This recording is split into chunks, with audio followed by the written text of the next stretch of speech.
मेरे online digital platform पर आप सभी का हार्दिक स्वागत है। मेरा नाम प्रशांत और हमारा चल रहा टॉपिक प्लांट टैक्सोनॉमी। इसमें हमने कृत्रिम वर्गीकरण की पद्धति पढ़ी थी। इसमें कृत्रिम वर्गीकरण पढ़ा था, उसके बाद में हमने प्राकृतिक वर्गीकरण पढ़ा था। आज हम पढ़ेंगे जातिवृत्तीय वर्गीकरण। ठीक है, लगाते हेडिंग जातिवृत्तीय वर्गीकरण।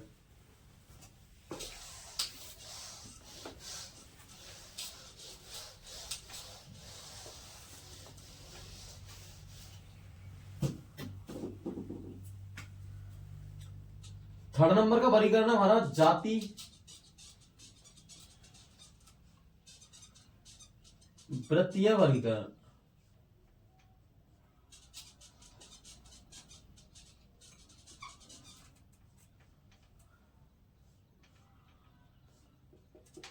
जाति वृत्तीय वर्गीकरण जो हमारा जाति वृत्तीय वर्गीकरण है, इसमें पादपों को विकासात्मक संबंधों के साथ साथ क्या है, विकासात्मक संबंधों के साथ साथ अनुवांशिक लक्षणों के साथ का आधार बनाया वर्गीकरण का। ठीक है, लिखते हैं इसमें जाति वृत्तियां में, इसमें लिखते हैं पौधों को हाँ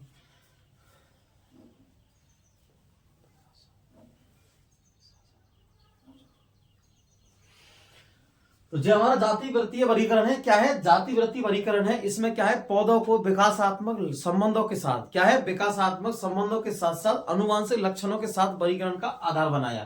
क्या बनाया, आधार। जो पौधों की जो विकासात्मक क्या है संबंध है, उनके साथ अनुवांशिक लक्षणों के साथ क्या वर्गीकरण के क्या बनाया, इसमें आधार बनाया। ठीक है, और जाति वृत्तीय वर्गीकरण है, इसको जो इसका देने वाले वैज्ञानिक हैं, इनका नाम है, इसको अनुसृत करने वाले वैज्ञानिक हैं, एक तो है इकलर, क्या है, इकलर। दूसरे हैं angle frontal, angular frontal, angular and frontal. तीसरा है हचिनसन, हचिनसन। फोर्थ नंबर का है ओसवाल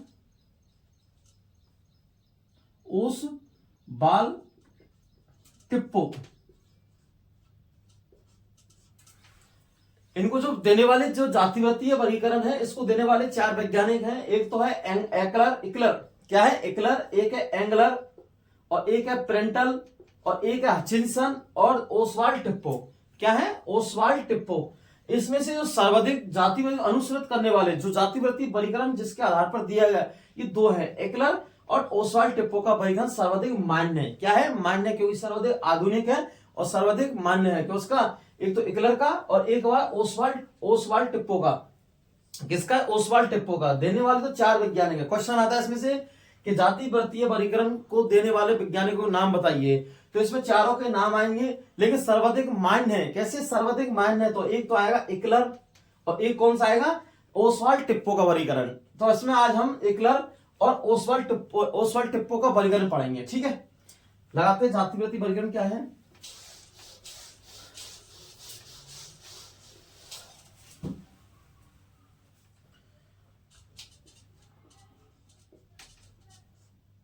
पौधों को विकासात्मक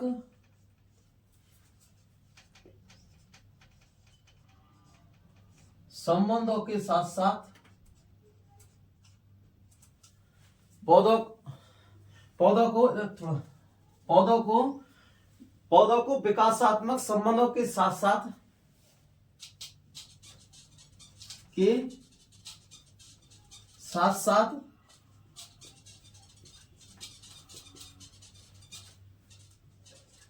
अनुवांशिक लक्षणों के साथ वर्गीकरण का आधार बनाया। क्या बनाया, वर्गीकरण का आधार बनाया। ठीक है, क्या बनाया, वर्गीकरण का आधार बनाया था। लिखते थोड़ा सा इसको, आधार बनाया। ठीक है, इसमें क्या है, जातिवृत्ति वर्गीकरण में क्या है, पौधों को विकासात्मक संबंधों के साथ साथ क्या है, पौधों को विकासात्मक संबंधों के साथ साथ अनुवांशिक क्या है, अनुवांशिक जो जेनेटिक्स लक्षण है, क्या है, जेनेटिक्स है, अनुवांशिक लक्षणों के साथ वर्गीकरण का आधार बनाया। क्या बनाया, वर्गीकरण का आधार। इन्होंने विकासात्मक संबंधों के साथ साथ क्या है, विकासात्मक संबंधों के साथ साथ अनुवांशिक लक्षणों का आधार बनाया। क्या बनाया, अनुवांशिक लक्षणों के साथ वर्गीकरण का आधार बनाया। किसका, अनुवांशिक लक्षणों का, जेनेटिक्स लक्षणों का। ठीक है, तो लिखते हैं नेक्स्ट लाइन में, इस वर्गीकरण को देने वाले वैज्ञानिक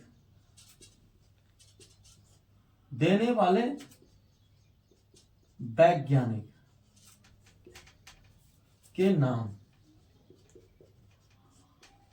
तो नाम क्या है इसके, फर्स्ट नंबर पे तो है इकलर, इकलर का वर्गीकरण, इकलर का वर्गीकरण। ठीक है, दूसरा है angler and Prantl, angler Prantl का वर्गीकरण। ठीक है, तीसरा है हचिंसन, हचिंसन का वर्गीकरण। और फोर्थ नंबर पर ओसवाल्ट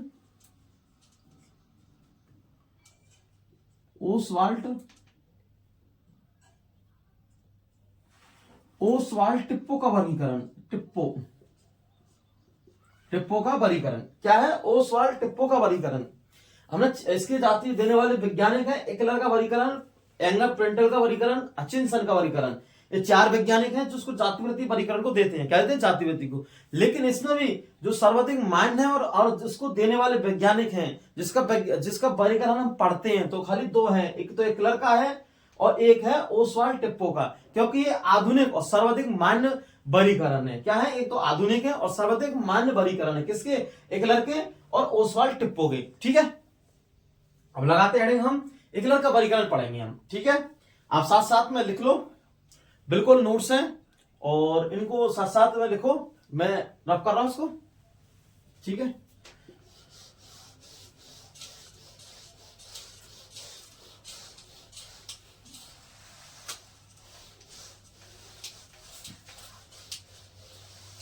आप साथ साथ में नोट्स बनाते चलिए, लाइन टू लाइन। अब लिखते हैं फर्स्ट नंबर पे इकलर का वर्गीकरण, इकलर का वर्गीकरण।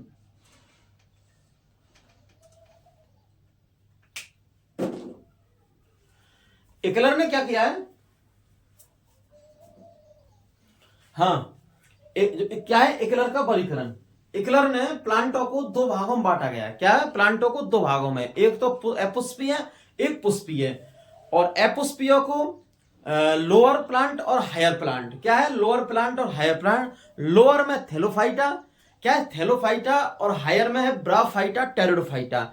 और थेलोफाइटा को उसने जीवाणु, कवक और शैवाल में बांटा है। किसमें, जीवाणु, कवक और शैवाल में बांटा है। और इसने क्या किया है, जो पुष्पीय, क्या है, पुष्पीय को एंजियोस्पर्म और जिम्नोस्पर्म, एंजियोस्पर्म को मोनोकॉट और डाइकॉट में वर्गीकरण किया। किसने, इकलर ने। तो इकलर में जो प्लांटों का वर्गीकरण है, किसका, प्लांटों को दो भागों में बांटा है इकलर ने। किसमें बांटा है, दो भागों में, दो पार्टों में। एक तो है अपुष्पीय पादप, क्या है,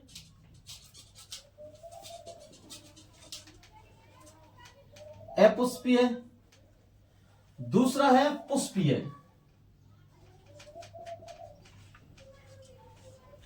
एक तो है अपुष्पीय और दूसरा है पुष्पीय।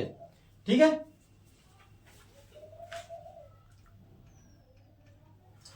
एक तो है अपुष्पीय और दूसरा है पुष्पीय। अपुष्पीय को इसने फिर दो भागों में बांटा है, एक तो है लोअर प्लांट और एक है हायर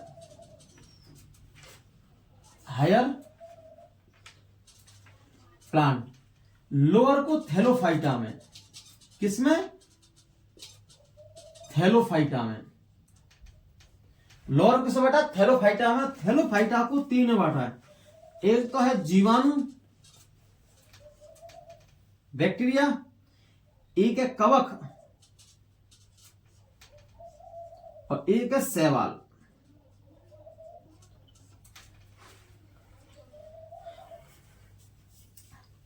थैलो एपुस्पिया को लोअर प्लांट और हायर प्लांट में बांटा है। किसमें बांटा है? लोअर प्लांट और हायर प्लांट में। और लोअर में थैलोफाइटा को तीन में, जीवाणु, कवक और शैवाल। क्या है? जीवाणु, कवक और शैवाल। तो याद रहेगा, लोअर प्लांट और हायर प्लांट। लोअर प्लांट को बांटा है थैलोफाइटा में और जीवाणु, कवक और शैवाल में बांटा है। किसको? थैलोफाइटा को। और जो हायर है, हायर प्लांट है, इसको बांटा है ब्रायोफाइटा। क्या है? ब्रायोफाइटा और टेरिडोफाइटा।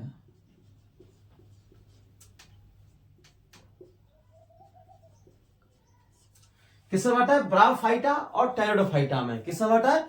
ब्रायोफाइटा और टेरिडोफाइटा में। तो एपोस्पिया जो पादप है, इसको लोअर प्लांट और हायर प्लांट। लोअर प्लांट को थैलोफाइटा में, जीवाणु, कवक और शैवाल। और हायर प्लांट को ब्रायोफाइटा, टेरिडोफाइटा। किसमें? ब्रायोफाइटा, टेरिडोफाइटा में। इसको पुष्पीय पादप को एक तो बांटा है जिम्नोस्पर्म में और एक बांटा है एंजियोस्पर्म में। किससे बांटा है? जिम्नोस्पर्म और एक है एंजियोस्पर्म। ठीक है, एक जिसको बांटा है जिम्नोस्पर्म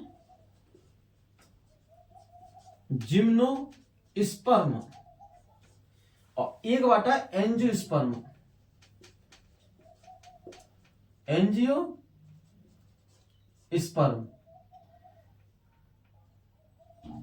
एक तो जिम्नोस्पर्म है और एक एंजियोस्पर्म है। किसमें? एक तो जिम्नोस्पर्म है और एक एंजियोस्पर्म है। और ये जिम्नोस्पर्म है, क्या है? जिम्नोस्पर्म है। वो एंजियोस्पर्म है, इसको दो भागों में बांटा है। किसको? एंजियोस्पर्म को। एक तो बांटा है इसमें मोनोकोट में। मोनोकोट मतलब एक बीजपत्री, और दूसरा है डाइकोट मतलब दो बीजपत्री, डाइकोट में। ठीक है, किसमें बांटा है? एक तो मोनोकोट में और एक डाइकोट में। किसमें? मोनोकोट में। तो एकलर का वर्गीकरण याद रहेगा। एकलर के वर्गीकरण प्लांट को दो भागों में बांटा गया। किसमें? दो भागों में, एक तो पुष्पीय और एक अपुष्पीय। क्या है? एक तो पुष्पीय और एक अपुष्पीय। एपुष्पीय को लोअर प्लांट, हायर प्लांट में।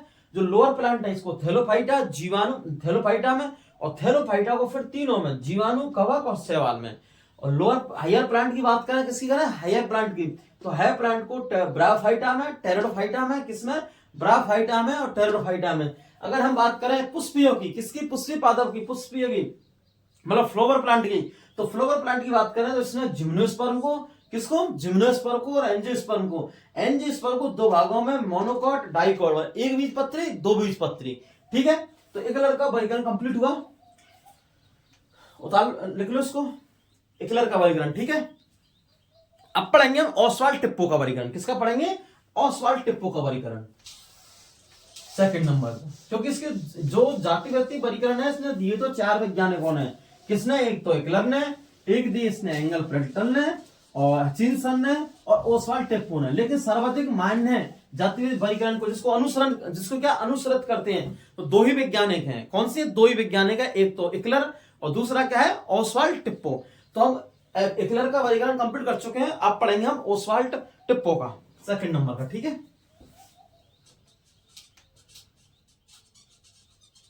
ओसवाल्ड टिप्पो।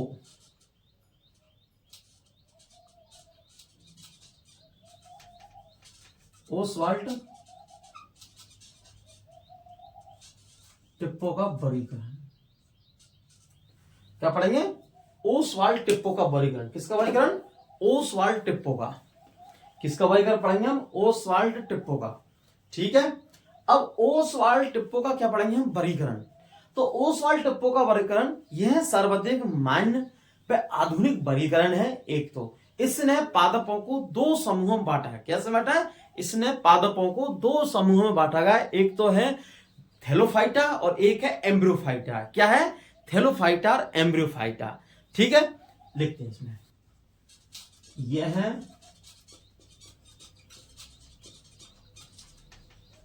वर्गीकरण सर्वाधिक, यह वर्गीकरण सर्वाधिक मान्य, यह वर्गीकरण सर्वाधिक, क्या है? यह वर्गीकरण सर्वाधिक मान्य व आधुनिक है। आधुनिक मतलब नए जमाने का, मॉडर्न, आधुनिक वर्गीकरण। यह वर्गीकरण सर्वाधिक मान्य, यह वर्गीकरण सर्वाधिक मान्य व आधुनिक वर्गीकरण है। क्या है? वर्गीकरण है। ठीक है, नेक्स्ट पॉइंट लिखते इसमें।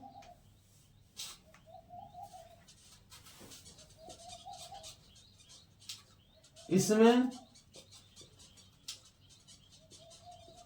क्या है? इसमें पादपों को दो समूहों में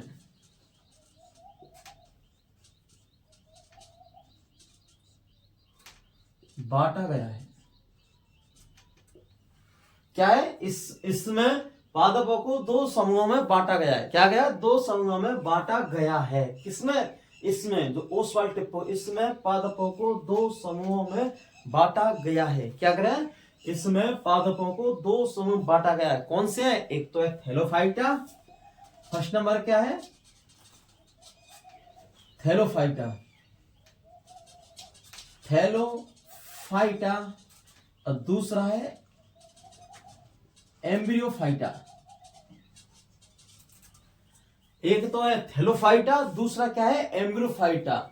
एक तो है थैलोफाइटा, दूसरा क्या है? एम्ब्रियोफाइटा। दो भागों में या दो समूहों में बांटा गया है। क्या है? एक तो है थैलोफाइटा और एक क्या है? एम्ब्रियोफाइटा। क्या है? एम्ब्रियोफाइटा। ठीक है, अब लिखते हैं हम, पहला पढ़ते हैं थैलोफाइटा। किसके बारे में पढ़ते हैं? थैलोफाइटा के बारे में। तो लगाते हैं थैलोफाइटा। क्या है थैलोफाइटा?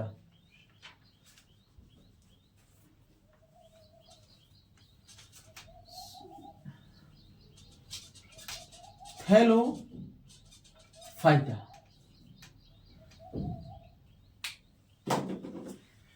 किसके बारे में पढ़ते हैं? थैलोफाइटा के में। थैलोफाइटा, इसमें क्या है? इसमें जो पादप का शरीर है, इसमें जड़, तना, पत्ती में विभेदित नहीं होता है। क्या नहीं होता है? इसमें थैलोफाइटा में पादप का शरीर है, जड़, तना, पत्ती में विभेदित नहीं होता है। क्या नहीं होता है? विभेदित। और इसका जो इसका शोकाय पादप है। कैसा? शोकाय पादप है। कैसे? शोकाय सदृश पादप है। क्या है? शोकाय सदृश पादप है, मतलब थैलस जैसा। थैलस का मतलब होता है एक है सरल, थैलस क्या है? एक सरल संरचना है। क्या है? एक सरल संरचना है जो जड़, तना, पत्ती में विभेदित नहीं होती है। क्या रहती है? विभेदित। और संवहनीय ऊतक में विभेदित नहीं होती है। क्या रहती है? संवहनीय ऊतक में। संवहनीय ऊतक का मतलब है पदार्थों का संवहन कराना एक स्थान से दूसरा। और जो हमारा स्टेम होता है, इसमें संवहनीय ऊतक पाए जाते हैं। एक तो है जाइलम और एक है जाइलम और एक है फ्लोएम। जाइलम मतलब जल का संवहन कराता है, फ्लोएम मतलब फ्रूट मतलब भोजन का संवहन कराता है। तो थैलस का मतलब होता है इसमें एक सरल संरचना होती है और जड़, तना, पत्ती में विभेदित नहीं होता है। क्योंकि बार बार आता है थैलस। कैसे? ये थैलस होता क्या है? जैसे थैलस आया, बार बार आएगा थैलस, कि थैलस जैसी संरचना, थैलस जैसा दिखता है और सरल संरचना है। कई संरचना है? सरल संरचना है।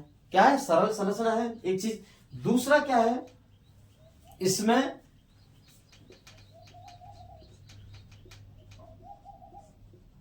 पादप को जड़, तना, पत्ती में विभेदित नहीं कर सकते। जड़, तना, पत्ती में विभेदित नहीं कर सकते। ठीक है, एक चीज है। तो जड़, तना, पत्ती में विभेद नहीं कर सकते। किसको? थैलस को। ओके,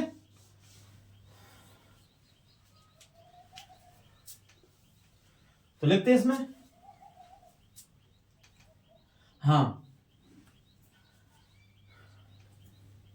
थैलोफाइटा में इसमें क्या है? इसमें क्या इसमें पादप पादप शरीर जड़ तना पत्ती में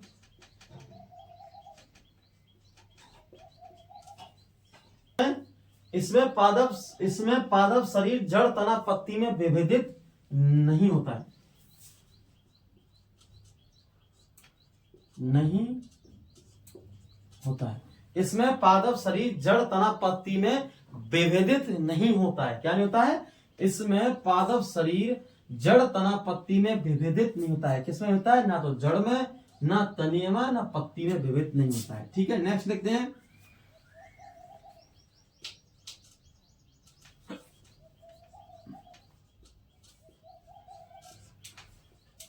इसमें सुकाय सदृश पादप है। क्या है? इसमें सुकाय सदृश, कैसा सदृश पादप है, मतलब थैलस। इसमें सुकाय सदृश पादप है, मतलब थैलस जैसा, थैलस जैसी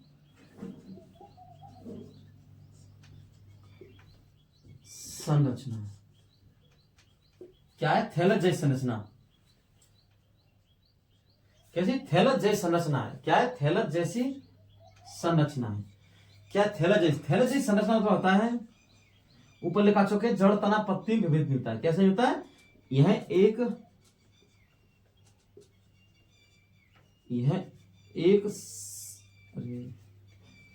सरल संरचना है।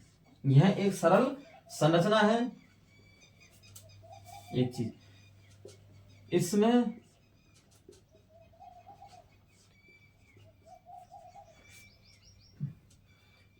पादप का शरीर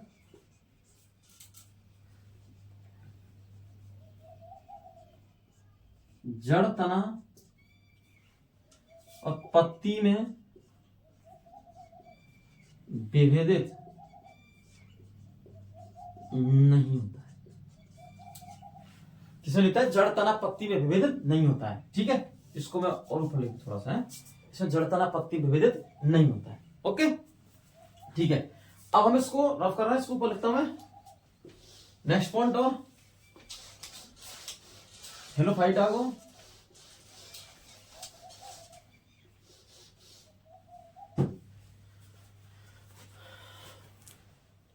हाँ, थैलोफाइटा है। थैलोफाइटा को, इसमें क्या है? भ्रूण का निर्माण नहीं होता है। क्या? भ्रूण का निर्माण नहीं होता है। किसमें? थैलोफाइटा में।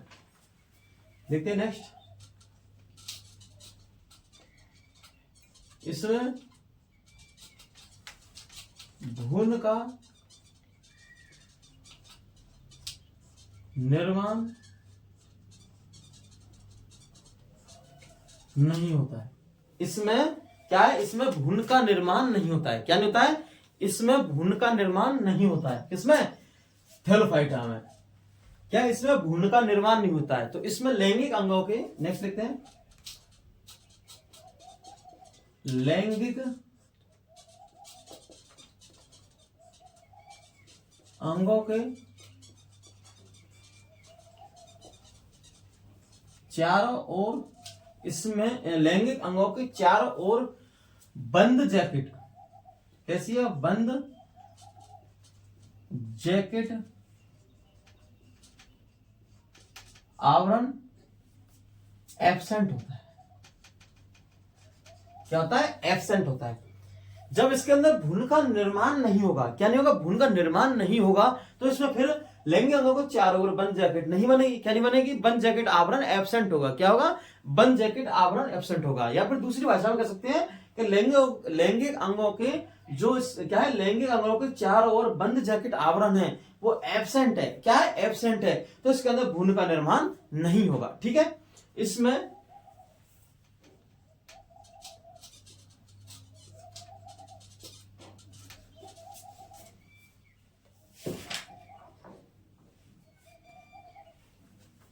हाँ, आवरण नहीं होगा। और इसमें ऐसे लिखते हैं, इन्हें 10 संघों में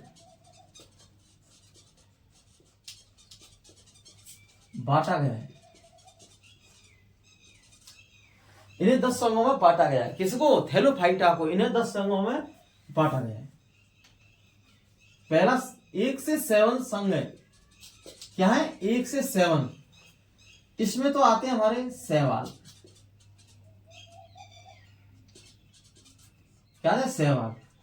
और 8वें संघ में आते हैं हमारे जीवाणु। और 8वें से लेके और 10वें संघ में आते हैं कवक। ठीक है। तो क्या है जो इन्हें 10 संघों में बांटा गया। क्या हुआ? 10 संघों में बांटा गया। तो 1 से 7वां संघ है, इसमें शैवाल आते हैं। क्या आते हैं? शैवाल को बांटा है। और 8वें संघ में जीवाणु। किसको? जीवाणु को। और 9वें से 10वें संघ में कवक को बांटा है। किसमें? कवक को। तो ठीक है, इसको फिर से देखते हैं थैलोफाइटा को। तो थैलोफाइटा, इसमें क्या है? थैलोफाइटा मतलब इसमें पादपों का शरीर जड़ तना पत्ती में विभेद नहीं होता है। क्या नहीं होता है? पादप शरीर इनका जो जड़ तना पत्ती में विभेदित नहीं होता है। क्या नहीं होता है? जड़ तना पत्ती में विभेदित नहीं होता है। इसमें सुकाय सदृश पादप। क्या है? इसमें सुकाय सदृश पादप मतलब थैले जैसी संरचना होती है। क्या होती है? थैले संरचना। और यह एक सरल संरचना होती है जिसमें जड़ तना पत्ती में भेद नहीं करते हैं। ठीक है। इसमें भ्रूण का निर्माण नहीं होता है। क्या नहीं होता है? इसमें भ्रूण का निर्माण नहीं होता है। और लैंगिक अंगों की चारों ओर बंद जैकेट आवरण एब्सेंट होता है। क्या होता है? लैंगिक अंगों के चारों ओर बंद जैकेट है। क्या है? बंद जैकेट मतलब उसको जो लैंगिक अंग है उसको चारों ओर से कवरिंग करते हैं। इस प्रकार से जैसे ये बंद लैंगिक अंग है, इसको चारों तरफ से कवरिंग करना। तो जो जैकेट होती है आवरण, जैकेट आवरण होता है, इसमें क्या एब्सेंट होता है। क्या होता है? एब्सेंट। क्या होता है? एब्सेंट होता है। ठीक है। हाँ, इन्हें 10 संघों में बांटा गया। क्या है? इन्हें 10 संघों में बांटा गया है। 1 से 7 संघ है, इसको कहते हैं शैवाल। 8वें संघ में जीवाणु आते हैं। क्या आते हैं? जीवाणु आते हैं। और 9वें से 10वें संघ में आते हैं कवक। क्या आते हैं? कवक आते हैं। ठीक है। तो इस प्रकार से थैलोफाइटा कंप्लीट हुआ। क्यों थैलोफाइटा कंप्लीट हुआ? क्योंकि हमने ओसवाल्ड टिप्पो का वर्गीकरण पढ़ा था। ओसवाल्ड टिप्पो में वर्गीकरण में पादपों को 2 समूह बांटा है। किसमें बांटा है? 2 समूह। एक तो थैलोफाइटा में, एक एम्ब्रियोफाइटा में। थैलोफाइटा में तो थैलोफाइटा इसमें पादप शरीर जड़ तना पत्ती में विभेदित नहीं होता है। क्या ना? जड़ तना इसमें पादप शरीर जड़ तना पत्ती में विभेदित नहीं होता है। इसमें सुकाय सदृश पादप होता है। क्या होता है? इसमें सुकाय सदृश पादप होता है। थैलस जैसी संरचना। कैसी संरचना होती है? थैलस जैसी संरचना होती है। एक सरल संरचना है। कैसी है? एक सरल संरचना है। और इसमें भ्रूण का निर्माण नहीं होता है। क्या नहीं होता है? इसमें भ्रूण का निर्माण नहीं होता है। लैंगिक अंगों के चारों ओर बंद जैकेट आवरण होते हैं। क्या होते हैं? लैंगिक अंगों के चारों ओर बंद जैकेट होते हैं। क्या होते हैं? बंद जैकेट होते हैं जो एब्सेंट होते हैं। इन्हें 10 संघों में बांटा गया है। और इन्हें 1 से 7 संघ में शैवाल आते हैं। 8वें संघ में जीवाणु। और 9वें से 10वें संघ में कवक आते हैं। क्या आते हैं? कवक आते हैं। अब हम पढ़ते हैं नेक्स्ट एम्ब्रियोफाइटा। थैलोफाइटा कंप्लीट कर चुके हैं। अब पढ़ेंगे नेक्स्ट एम्ब्रियोफाइटा। क्या पढ़ेंगे? एम्ब्रियोफाइटा। अगर वीडियो अच्छी लगती है आपको और तो वीडियो को शेयर करें, कमेंट करें, जिससे अधिक विद्यार्थी इससे जुड़ सके, उसका लाभ ले सके। और इसमें 11th प्लस नीट की 11th प्लस नीट बायोलॉजी है इसमें 11th की, जिसमें आपका 11th का पोर्शन भी कंप्लीट होगा और नीट का भी पोर्शन कंप्लीट होगा। क्या होगा? नीट का पोर्शन। एक तो 11th एंड नीट। ठीक है। दोनों पोर्शन कंप्लीट होंगे इसमें। तो इसको अधिक से अधिक स्टूडेंट इससे जुड़े और इसका लाभ उठाएं। ठीक है वीडियो का।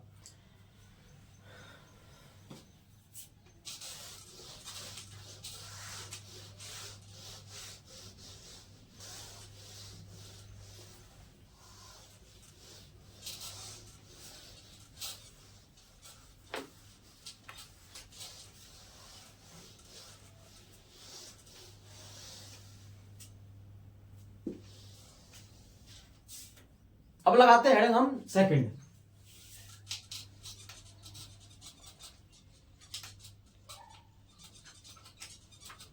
एम्ब्रियोफाइटा।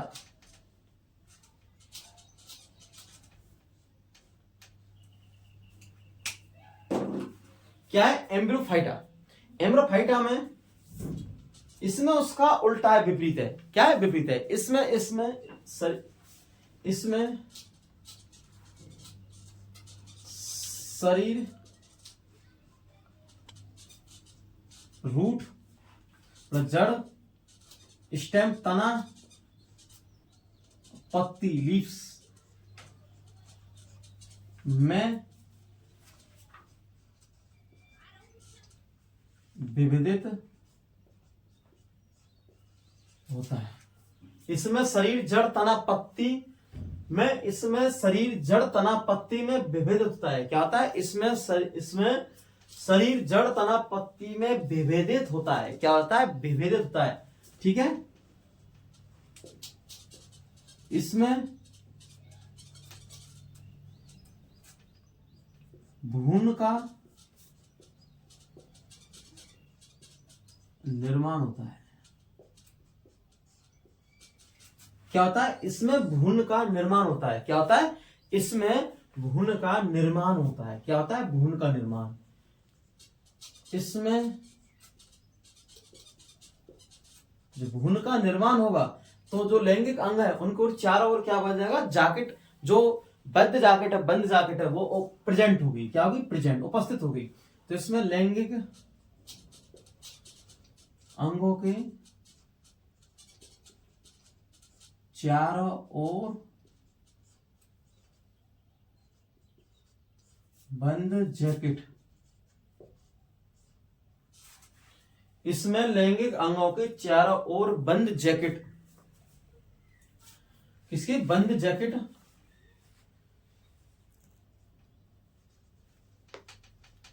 प्रेजेंट, मतलब उपस्थित। क्या होगी, प्रेजेंट होगी। इसमें लैंगिक अंगों चारों ओर बंद जैकेट प्रेजेंट, क्या है, प्रेजेंट, उपस्थित होगी। ठीक है, और इसमें जड़, तना, पत्ती में विभेदित होता है इसका शरीर। इसमें भ्रूण का निर्माण होता है और इसमें लैंगिक अंगों के चारों ओर, क्या, लैंगिक अंगों के चारों ओर बंद जैकेट उपस्थित होगी। ठीक है, अब इसने क्या है, इसमें लैंगिक अंगों के चारों ओर बंद जैकेट उपस्थित होती है। क्या होती है, बंद जैकेट उपस्थित होती है। और इसे हम एम्ब्रोफाइटा को दो भागों में बांटते हैं। किसमें बांटते हैं, एम्ब्रोफाइटा को दो भागों में। एक तो ब्राफाइटा और एक है ट्रैकोफाइटा है। क्या है, ट्रैकोफाइटा। ठीक है, इसको रब करता हूं मैं।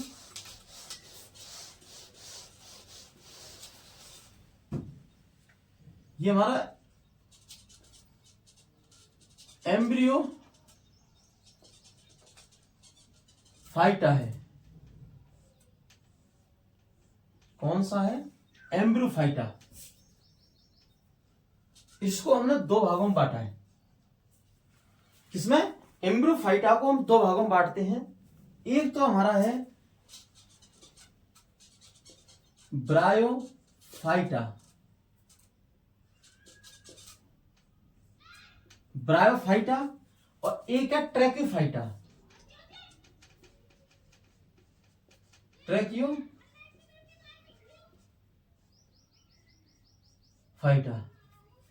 एक तो है ब्रायोफाइटा और एक क्या है, ट्रैकोफाइटा। कौन सा है, एक तो है ब्रायोफाइटा और एक है ट्रैकोफाइटा। कौन सा है, एक तो है ब्रायोफाइटा, दूसरा क्या है, ट्रैकोफाइटा। फिर इसमें जो ब्रायोफाइटा है, इसमें जो वेस्कुलर बंडल है ये एब्सेंट होते हैं। क्या होते हैं, जो वेस्कुलर बंडल है ये एब्सेंट होते हैं। इसमें जो वेस्कुलर बंडल है ये प्रेजेंट होते हैं। इनमें थोड़ा सा डिफरेंस है कि जो ब्रायोफाइटा इसमें वेस्कुलर बंडल है, इसमें अनुपस्थित है और इसमें उपस्थित है। ये याद रखना, हमें क्या रखना है कि जो ब्रायोफाइटा है इसमें जो वेस्कुलर बंडल है इसमें क्या होते हैं, अनुपस्थित होते हैं, और जो ट्रैकोफाइटा है इसमें वेस्कुलर बंडल उपस्थित होते हैं। ठीक है, इसको फिर हमने तीन भागों में बांटा गया। किसको, ब्रायोफाइटा को। ब्रायोफाइटा को हमने तीन भागों में, एक तो हिपेटोकॉप्सिडा, हिपेटोकॉप्सिडा,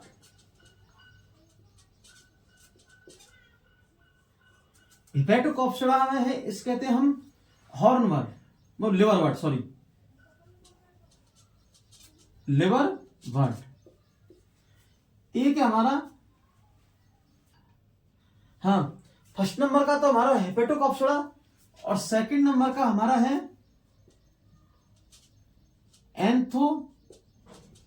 सिरोप्सिडा, सिरोप्सिडा, इसे कहते हैं हम हॉर्नबर्ड। क्या कहते हैं? हॉर्नबर्ड। और एक है ब्रायोप्सिडा, थर्ड नंबर का, ब्रायोप्सिडा। देखो, और इसे कहते हैं मसाई। मसाई मतलब मॉस, ठीक है, मसाई मतलब मॉस, ब्रायोप्सिडा। देखो, जो हमारा एम्ब्रोफाइटा इसे दो भागों में बांटा है, ब्रायोफाइटा और है टेरिडोफाइटा। ब्रायोफाइटा को फिर तीन भागों में बांटा है। ब्रायोफाइटा में सबसे इंपॉर्टेंट चीज है कि इसमें वेस्कुलर बंडल एब्सेंट होते हैं। क्या होते हैं? इसमें जो वेस्कुलर बंडल है कैसे रहते हैं? एब्सेंट होते हैं, मतलब अनुपस्थित होते हैं। इसको हम तीन भागों में, हिपोकॉप्सिडा, हिपेटोकॉप्सिडा। क्या है हिपेटोकॉप्सिडा? इसे कहते हैं लिवर बर्ड। क्या कहते हैं? Liver bird. इसे एक है एंथोसिरोप्सिडा। क्या है? एंथोसिरोप्सिडा, इसे कहते हैं हॉर्नबर्ड। और एक है ब्रायोप्सिडा। क्या कहते हैं? ब्रायोप्सिडा, इसे कहते हैं मॉस, मसाई मतलब मॉस, ठीक है। क्या कहते हैं इसको? मसाई मतलब मॉस, ठीक है। अब इसको हमने चार भागों में बांटा है। एक तो है लाइकोप्सिडा, पहला क्या है? लाइकोप्सिडा। सेकंड है साइलोप्सिडा, साइलोप्सिडा। फोर्थ, थर्ड नंबर है इसमें स्फेनोप्सिडा, स्फेनोप्सिडा। और फोर्थ नंबर है टेरोप्सिडा। क्या है? टेरोप्सिडा। जो हमारा ट्रैकोफाइटा है, क्या है? ट्रैकोफाइटा जो वेस्कुलर बंडल इसमें प्रेजेंट होते हैं। एक चीज, इसको हमने चार भागों में बांटा है। एक तो है लाइकोप्सिडा। क्या है? लाइकोप्सिडा।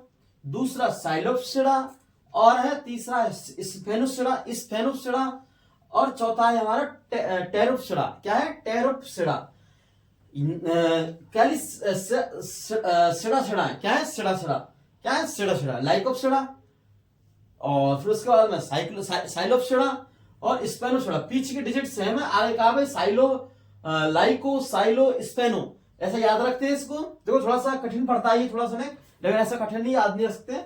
एक तो है लाइको, देखो लाइको, साइलो, स्पेनो, टेरो, ऐसे याद रखो। लाइको, साइलो, स्पेनो, टेरो। और लास्ट में सड़ाप लगा दो। क्या लगा? सड़ाप। तो इसके याद जाएंगे लाइकोप्सिडा, दूसरा साइलोप्सिडा, तीसरा स्पेनोप्सिडा और चौथा है टेरोप्सिडा। अब ये टेरोप्सिडा को तीन भागों में बांटा है। किसमें बांटा? तीन भागों में। इसको फिर से तीन कौन कौन से भाग है इसके? एक था फिलिसिनी,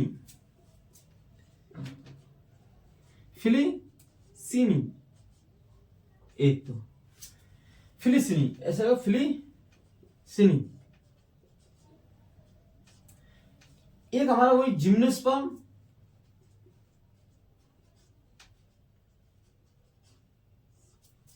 और थर्ड हमारा एंजियोस्पर्म।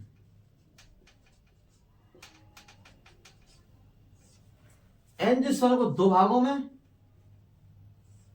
किसमें? दो भागों में। एक तो है मोनोकॉट और एक है डाइकॉट। थोड़ा ऊपर लिख दे इसको, लिख। इसमें एंजियोस्पर्म,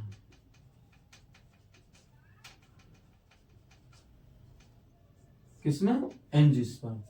एंजियोस्पर्म को दो भागों में, एक तो है मोनोकॉट और एक है डाइकॉट, दो है। तो ठीक है, तो इसमें एम्ब्रोफाइटा को ब्रायोफाइटा और टेरिडोफाइटा में दो भागों में बांटा गया है। इनमें दोनों विविधता है, इसमें वेस्कुलर बंडल एब्सेंट, इसमें वेस्कुलर बंडल प्रेजेंट, ठीक है, दो। इसको हमने तीन भागों में बांटा गया है। इसको कहते हैं हिपेटोकॉप्सिडा, इसको बोलते हैं लिवर बर्ड, एंथोरोप्सिडा इसको बोलते हैं हॉर्नबर्ड, और ब्रायोप्सिडा इसको बोलते हैं मसाई, ठीक है। अब ट्रैकोफाइटा क्या है? ट्रैकोफाइटा जिसमें वेस्कुलर प्रेजेंट क्या होते हैं? प्रेजेंट। वेस्कुलर बंडल इसमें क्या प्लेट रहते हैं, इसको हमने 4 भागों में लाइकोप्सिडा, साइलोप्सिडा, स्फेनोप्सिडा और टेरोप्सिडा। क्या है? टेरोप्सिडा, इसको नाम लिख देते हैं टेरोप्सिडा। क्या? टेरोप्सिडा। अगर याद रखते हैं लाइको, साइलो, स्फेनो, टेरो, लाइको, साइलो, स्फेनो, टेरो, ठीक है। और इसमें फिलिसिनी, जिम्नोस्पर्म और एंजियोस्पर्म, किसको? टेरोफाइटा को फिर 3 भागों में बांटा गया है। तो फिलिसिनी, जिम्नोस्पर्म और एंजियोस्पर्म, मोनोकॉट, डाइकोट। तो इस प्रकार से हमारा जातिवृत्तीय वर्गीकरण कंप्लीट हुआ है, जिसमें हमने क्या पढ़ा? एक तो पढ़ा था इसमें एकलर का वर्गीकरण और दूसरा पढ़ा था हमने ओसवाल्ड टिप्पो का वर्गीकरण, क्योंकि इसमें देने वाले वैज्ञानिक तो 4 हैं, एकलर और एंगल प्रेंटल, हचिंसन और ओसवाल्ड टिप्पो। लेकिन इसमें एंगल प्रेंटल और हचिंसन के वर्गीकरण को नहीं मानते। इसमें सर्वाधिक जो वर्गीकरण मान्य है या इसके आधार पर जातिवृत्तीय वर्गीकरण दिया है, किसने दिया था? एक तो दिया हमारा ओसवाल्ड टिप्पो ने और दूसरा दिया किसने? एकलर ने। एकलर का वर्गीकरण कंप्लीट कर चुके हैं और ओसवाल्ड टिप्पो का वर्गीकरण कंप्लीट हमारा हो चुका है, ठीक है। दोनों कंप्लीट हो गए हैं, ठीक है, दोनों कंप्लीट हो चुके हैं। और अगर आप वीडियो को शेयर करें, लाइक करें, कमेंट करें और आगे इसको अधिक से अधिक स्टूडेंटों को जोड़ें इस वीडियो में, ठीक है। फिर मिलते हैं नेक्स्ट वीडियो में।